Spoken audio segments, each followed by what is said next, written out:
Everybody can stand up and do good when everything is all good.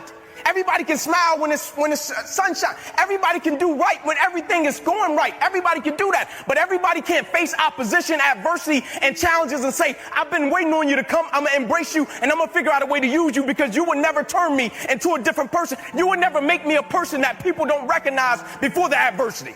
You ever seen a person that faced something and you don't even recognize them? Like, the thing I've learned about life, like, everybody is in different businesses, per se.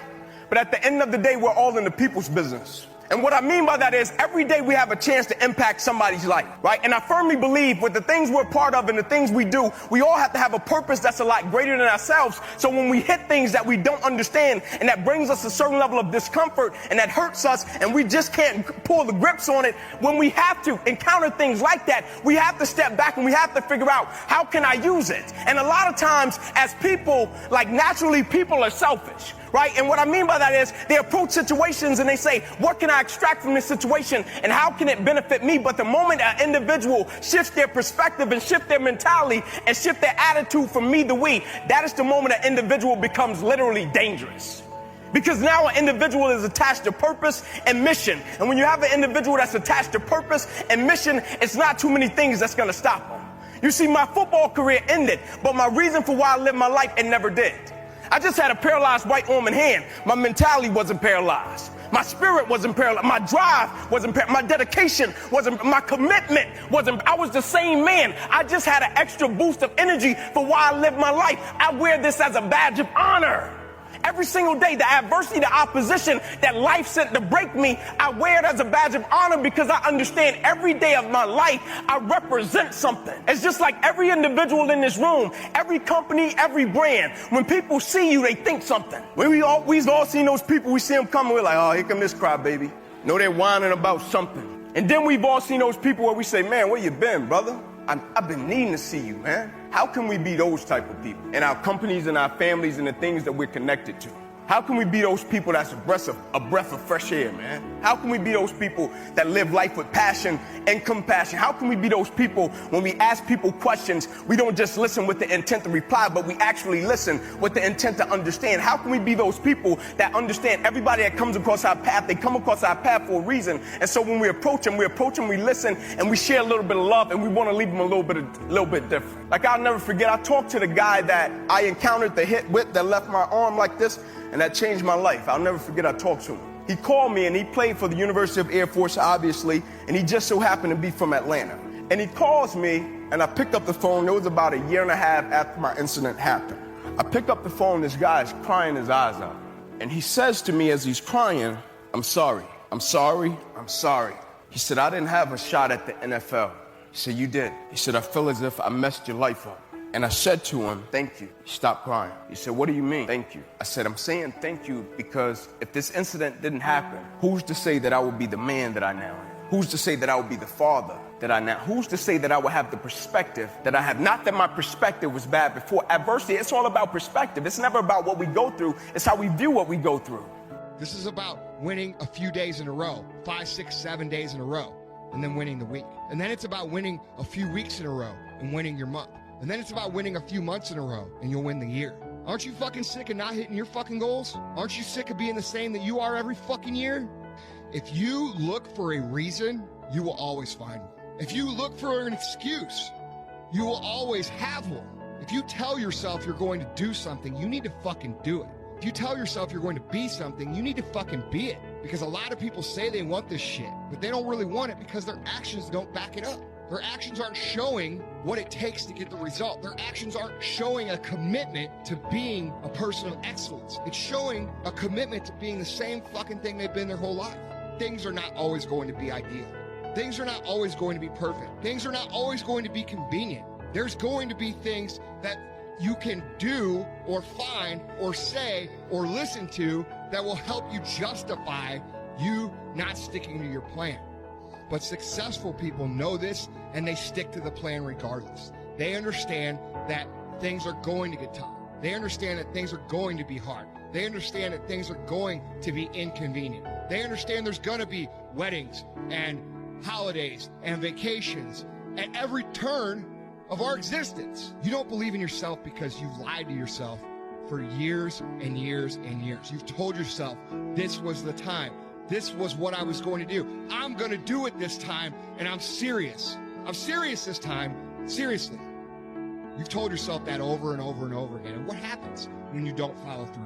What happens when you don't keep those promises? You lose trust in yourself. And when you lose trust in yourself, you lose belief in yourself. And when you lose belief in yourself, you feel powerless. You start thinking you don't have what it takes. You don't have the intestinal fortitude to stick to a diet or a fitness program or a business plan and be consistent. Because you've lied to yourself so many times that all that belief and all that trust that you should have in yourself, which is, by the way, is the most important thing that you need to have, is gone. It has to be rebuilt by keeping promises to yourself.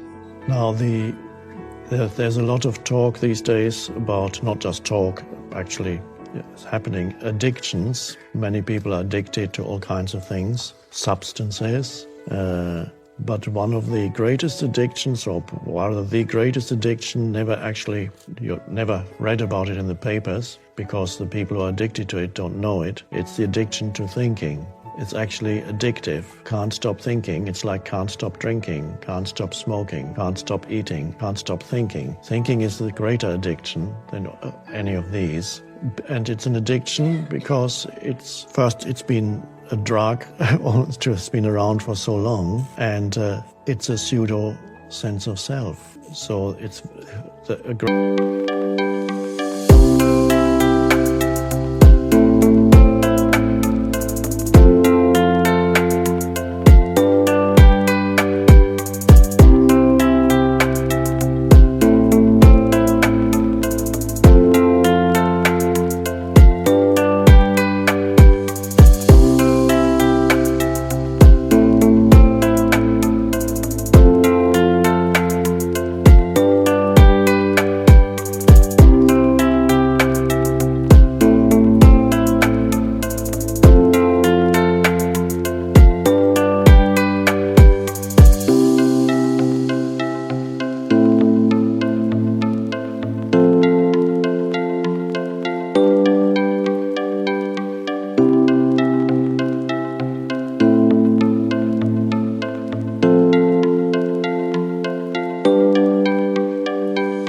Great reluctance on the part of most people to let go of thinking, which is equated with the state of sleep, to let go of thinking.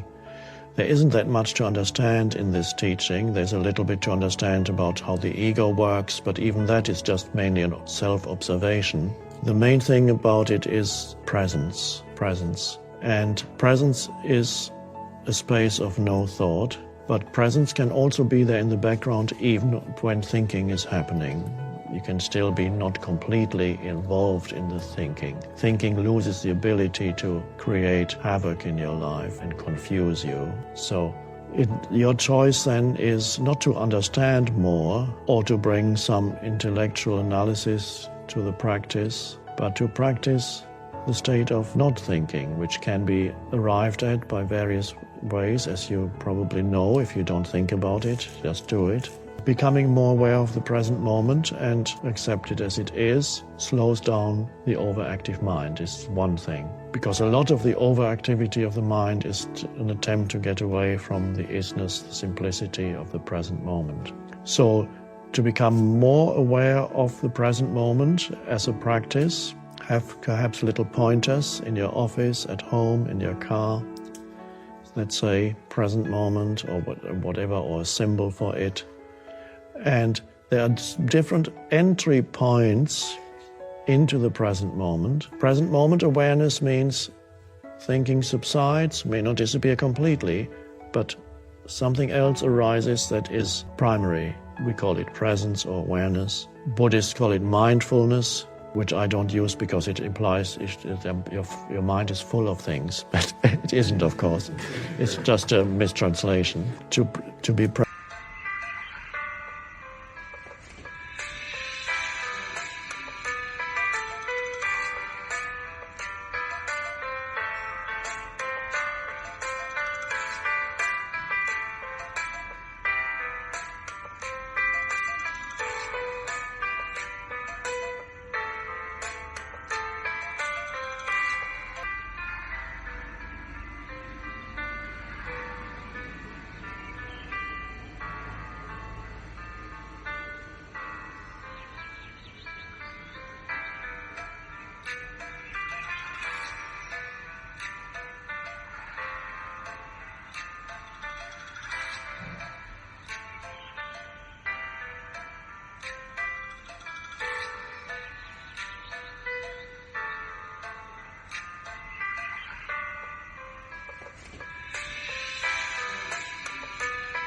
Present. First of all, use the present moment to become, but how do you become conscious of the present moment? Now, when you get it, after a while, you can actually sense the presence of the present, so to speak, directly, and there it is. But helpful things are sense perceptions, take you out of thinking. If you're not judging the sense perceptions, labeling, naming, looking around, anywhere, wherever you are, look around. Practice sense perceptions without this compulsive interference of naming what you're perceiving. Oh, that's a beautiful flower. I wonder what it's called. I don't know what it's called, so that helps. I can be free of thinking. If I know what it's called, I can say, oh, that's such, and then drop that. And see what it means to perceive without the interference of concepts.